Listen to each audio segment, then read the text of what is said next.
आप श्री शिव महापुराण की द्वितीय रुद्र संहिता के प्रथम सृष्टि खंड का श्रवण कर रहे हैं। 5वां अध्याय। कथा का नाम है नारद जी का शिव तीर्थों में भ्रमण, शिवगणों को शापोद्धार की बात बताना तथा ब्रह्मलोक में जाकर ब्रह्मा जी से शिव तत्व के विषय में प्रश्न करना। सूत जी बोले, महर्षियों, भगवान श्रीहरि के अंतर्धान हो जाने पर मुनिश्रेष्ठ नारद शिवलिंगों का भक्तिपूर्वक दर्शन करते हुए पृथ्वी पर विचरने लगे। ब्राह्मणों, भूमंडल पर घूम फिरकर उन्होंने भोग और मोक्ष देने वाले बहुत से शिवलिंगों का प्रेमपूर्वक दर्शन किया। दिव्यदर्शी नारद जी भूतल के तीर्थों में विचर रहे हैं और इस समय उनका चित्त शुद्ध है, ये जानकर वे दोनों शिवगण उनके पास गए। वे दोनों शिवगण शाप से उद्धार की इच्छा से आदरपूर्वक मस्तक झुकाकर भली भांति प्रणाम करके मुनि के दोनों पैर पकड़कर आदरपूर्वक उनसे कहने लगे। शिवगण बोले, हे ब्रह्मपुत्र देवर्षि, प्रेमपूर्वक हम दोनों की बातों को सुनिए।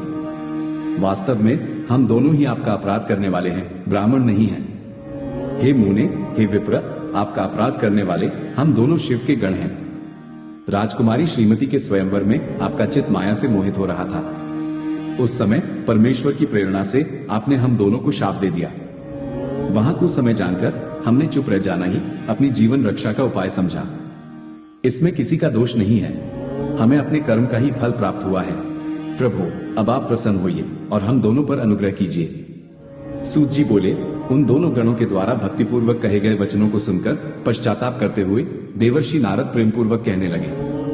नारद जी बोले, आप दोनों महादेव के गण हैं और सत्पुरुषों के लिए परम सम्माननीय हैं। अतः मेरे मोहरहित एवं सुखदायक यथार्थ वचन को सुनिए। पहले निश्चय ही शिवेच्छावश मेरी बुद्धि भ्रष्ट हो गई थी और मैं सर्वथा मोह के वशीभूत हो गया था। इसीलिए आप दोनों को कुबुद्धि वाले मैंने शाप दे दिया। हे शिवगणों, मैंने जो कुछ कहा है वह वैसा ही होगा, फिर भी मेरी बात सुने। मैं आपके लिए शापोद्धार की बात बता रहा हूं। आप लोग आज मेरे अपराध को क्षमा कर दें। मुनि व विश्रवा के वीर्य से जन्म ग्रहण करके आप संपूर्ण दिशाओं में प्रसिद्ध कुंभकर्ण, रावण, राक्षस राज का शरीर प्राप्त करेंगे और बलवान, वैभव से युक्त तथा परम प्रतापी होंगे। समस्त ब्रह्मांड के राजा होकर शिव भक्त एवं जितेंद्रिय होंगे और शिव के ही दूसरे स्वरूप श्री विष्णु के हाथों मृत्यु पाकर फिर आप दोनों अपने पद पर प्रतिष्ठित हो जाएंगे। सूत जी बोले, हे महर्षियों, महात्मा नारद मुनि की यह बात सुनकर वे दोनों शिवगण प्रसन्न होकर सानंद अपने स्थान को लौट गए। नारद जी भी अत्यंत आनंदित हो अनन्य भाव से भगवान शिव का ध्यान तथा शिव तीर्थों का दर्शन करते हुए बारंबार भूमंडल में विचरने लगे। अंत में वे सबके ऊपर विराजमान काशीपुरी में गए, जो शिव जी की प्रिय, शिव स्वरूपिणी एवं शिव को सुख देने वाली है। काशीपुरी का दर्शन करके नारद जी कृतार्थ हो गए। उन्होंने भगवान काशीनाथ का दर्शन किया और परम प्रीति एवं परमानंद से युक्त हो उनकी पूजा की। काशी का सानंद सेवन करके वे मुनिश्रेष्ठ कृतार्थता का अनुभव करने लगे और प्रेम से विह्वल हो उसका नमन, वर्णन तथा स्मरण करते हुए ब्रह्मलोक को गए। निरंतर शिव का स्मरण करने से शुद्ध बुद्धि को प्राप्त देवर्षि नारद ने वहां पहुंचकर विशेष रूप से शिव तत्व का ज्ञान प्राप्त करने की इच्छा से ब्रह्मा जी को भक्तिपूर्वक नमस्कार किया और नाना प्रकार के स्तोत्रों द्वारा उनकी स्तुति करके उनसे शिव तत्व के विषय में पूछा। उस समय नारद जी का हृदय भगवान शंकर के प्रति भक्ति भावना से परिपूर्ण था। नारद जी बोले, हे ब्रह्मा, परब्रह्म परमात्मा के स्वरूप को जानने वाले, हे पितामह, हे जगत प्रभो, आपके कृपा प्रसाद से मैंने भगवान विष्णु के उत्तम महात्म्य का पूर्णतया ज्ञान प्राप्त किया है। भक्ति मार्ग, ज्ञान मार्ग, अत्यंत दुस्तर तपोमार्ग, दान मार्ग तथा तीर्थ मार्ग का भी वर्णन सुना है, परंतु शिव तत्व का ज्ञान मुझे अभी तक नहीं हुआ है। मैं भगवान शंकर की पूजा विधि को भी नहीं जानता। अतः हे प्रभो, आप क्रमशः इन विषयों को तथा भगवान शिव के विविध चरित्रों को मुझे बताने की कृपा करें।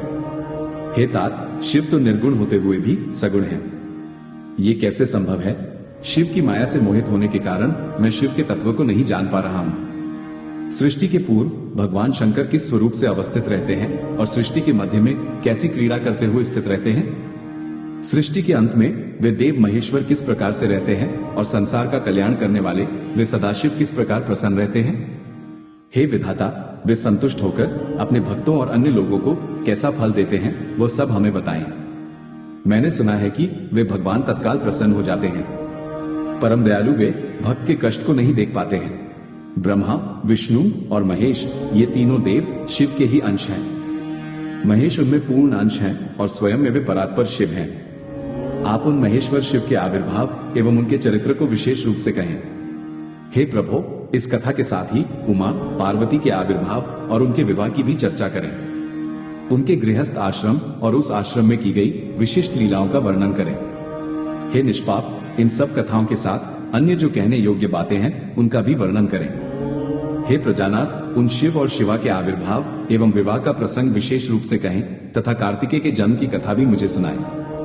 हे जगत प्रभु, पहले बहुत लोगों से मैंने ये बातें सुनी हैं, किंतु तृप्त नहीं हो सका हूं, इसीलिए आपकी शरण में आया हूं। आप मुझ पर कृपा करें।